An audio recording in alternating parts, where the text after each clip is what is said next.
जब आर्य सभा ने लाहौर में बुलाया अंबेडकर जी को कि जातियों का जो विनाश कैसे होगा, इस पर भाषण देने के लिए मुख्य अतिथि के रूप में, उस समय में और आज भी अक्सर सेमिनार में लिखित भाषण पहले पेश करने की वो व्यवस्था होती है और उसको ऑर्गेनाइजर देखता है, पढ़ता है, पहले देखता है, उसके बाद उनको संबोधन के लिए बुलाया जाता है।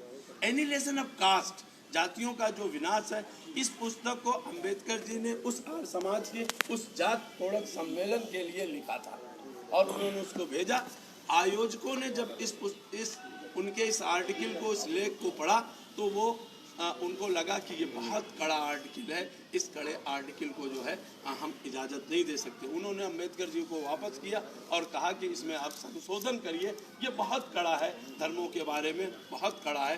अंबेडकर जी ने उसको संशोधन करने से इनकार कर दिया। फिर उसके बाद जो है आर्य समाज ने उस जात तोड़क सम्मेलन को अपने स्थगित कर दिया, उसको खत्म कह दिया कि ये किन्हीं कारणों से ये सम्मेलन स्थगित होगा। और बाद में वो पुस्तक जो है छपकर आ गई, उन्होंने, अम्बेडकर जी ने उस पुस्तक को छपाया और हिंदू धर्म की आलोचना की। गांधी को देखिए, गांधी से जब बात हो रही है, गांधी से किसी जर्नलिस्ट ने पूछा कि अंबेडकर जी इस धर्म की बहुत आलोचना करते हैं और उससे बहुत दुखी हैं, बहुत अनायड हैं और लगातार उसकी आलोचना कर रहे हैं। गांधी ने कहा कि अगर, और यंग इंडिया में गांधी ने लिखा, साफ साफ गांधी ने इस बात को लिखा, गांधी ने लिखा कि अगर मैं अंबेडकर जी की जगह होता तो मैं भी यही करता। गांधी जी ने लिखा, उनको कहा कि जो उस बयान में उन्होंने साफ साफ कहा कि अगर मैं भी गांधी की जगह होता, अंबेडकर की जगह होता तो मैं भी यही करता। जिसको आपने हजारों साल से जो है, जिसको जो है स्थान नहीं दिया है, जिसका आपने आलोचना की है, जिसको आपने प्रतिस्थापित नहीं किया, सम्मान नहीं दिया है, मैं भी होता और मैं भी यही काम करता। और अंबेडकर अपनी जगह सही है, वो जो कह रहे हैं, जो कर रहे हैं, वो कुछ गलत नहीं कर रहे हैं। हमें अपने बारे में पुनर्विचार करने की ये रिलेशन है। संविधान निर्माण के समय नेहरू जी, आप सब जानते हैं, नेहरू जी जो हैं वो कुछ विदेशी संविधान निर्माताओं का संविधान को लिखने के लिए उनके पास कुछ एक्सपर्ट की लिस्ट थी और वो ले जाते हैं गांधी जी के पास उनसे इजाज़त लेने के लिए कि हम इसे जो है इसको देना चाहते हैं, संविधान निर्माण के लिए इन्हें बुलाना चाहते हैं। गांधी जी ने लिस्ट को देखा और एक ही शब्द में कहा कि अंबेडकर तो हैं ही, और अंबेडकर तो हैं ही एट 11th आवर। और वो लिस्ट जो है खत्म कर दी गई और अंबेडकर जी को संविधान निर्माण समिति के ड्राफ्टिंग कमेटी का चेयरमैन नियुक्त किया गया कि ये है और गांधी जी का रिकमेंडेशन है।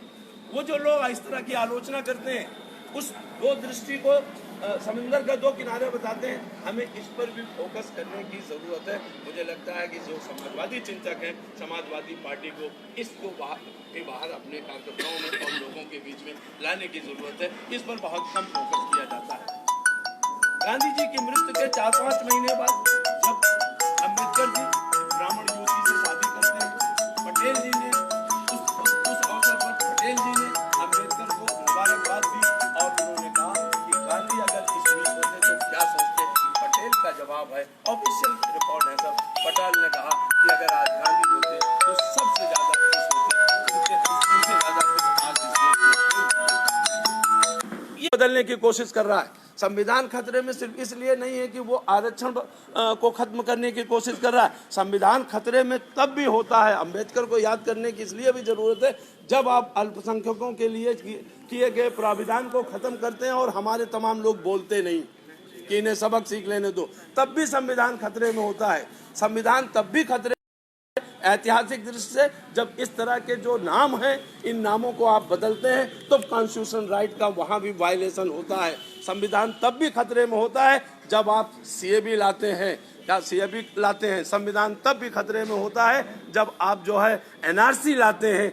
ये संविधान द्वारा प्रदत्त अधिकार है। संविधान को अगर बचाना है, अगर क्या कहते हैं, बाबा साहब अम्बेडकर की शिक्षाओं को लोगों के बीच में ले जाना है, उनको समग्रता में देखना है, तो इन चीज़ों पर भी आप ध्यान देने की ज़रूरत है कि संविधान कब खत्म हो रहा है, कब खतरे में है। जब जुडिशरी का जब शीर्ष पर बैठा हुआ व्यक्ति संविधान के मूल्यों को नकारता है, जब कभी महिलाओं के साथ इस तरह के अत्याचार होते हैं, महिलाओं को सुरक्षा की व्यवस्था नहीं होती, तब संविधान खतरे में पड़ता है, तब हमें बाबा साहब भीमराव अंबेडकर याद आते हैं।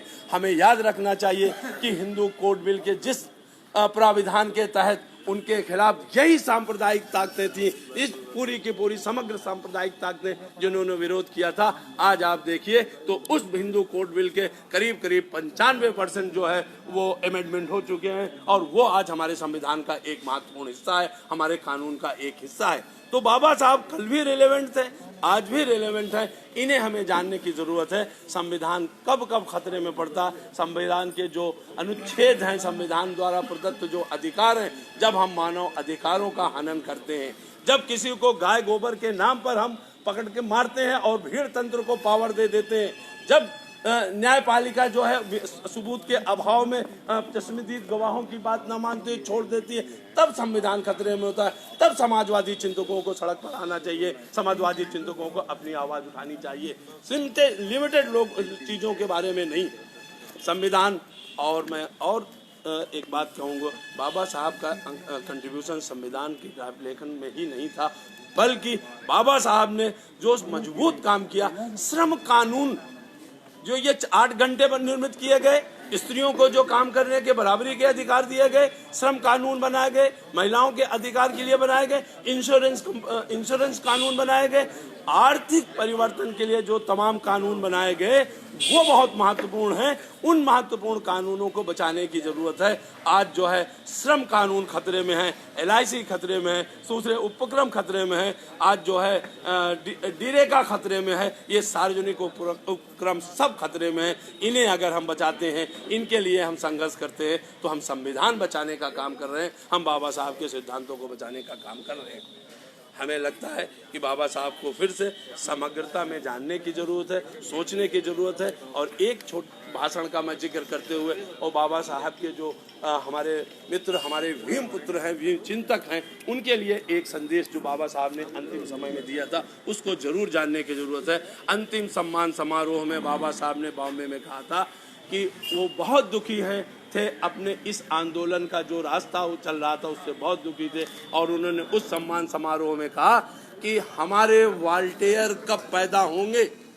ये सबसे महत्वपूर्ण भाषण उनका था, सबसे महत्वपूर्ण सम्मान समारोह में दिया गया भाषण था कि वो अपने लोगों को, अपने जो जिन्हें शिक्षित हो, संगठित हो, संघर्ष करो, उनके लिए उनका अंतिम संदेश था हमारे वॉल्टेयर कब पैदा होंगे। यानी वो फिलोसफर बनाना चाहते थे, सोशल चिंतक बनाना चाहते थे, वो चाहते थे कि लोग ये समाजवाद का झंडा बुलंद करें, वो लोग सामाजिक परिवर्तन की अगुवाई करें, न कि वो वैचारिक रूप से पंग हो जाएं। वॉल्टेयर जैसा फिलोसफर, वॉल्टेयर जैसा दार्शनिक बनाना चाहते थे जो सामाजिक परिवर्तन की लड़ाई लड़ सके। इन्हीं बातों के साथ हमें लगता है कि अगर समाजवादी पार्टी इन वसूलों को जो समग्रता में देखे, संविधान में जो को समग्रता में देखे, बाबा साहब को समग्रता में देखे, इसकी शक्ति बहुत बड़ी है। इसके लोग अभी उत्तर प्रदेश में, मेरा ये भी मानना है कि इनके लोग बहुत हैं, जगह जगह पर व्याप्त हैं। अगर ये रक्षा का दायित्व संभालें, ये इन विचारों को लोगों तक पहुँचाएं, तो शायद इन सांप्रदायिक ताकतों से, जो न केवल मानवाधिकार की दुश्मन है, बल्कि दलित, वंचित, कमजोर वर्गों के दुश्मन है, ये अल्पसंख्यकों की ही दुश्मन नहीं है। ये अल्पसंख्यक तो एक बहाना होता है, बल्कि ये महिला अधिकारों के दुश्मन है, आदिवासी अधिकारों के दुश्मन है, ये दलित अधिकारों के दुश्मन है, वंचित और कमजोर लोगों के दुश्मन है, और अल्पसंख्यकों के भी दुश्मन है। इनसे निपटना है तो इन वसूलों को, इन सिद्धांतों को हमें दूर ले जाना होगा। धन्यवाद।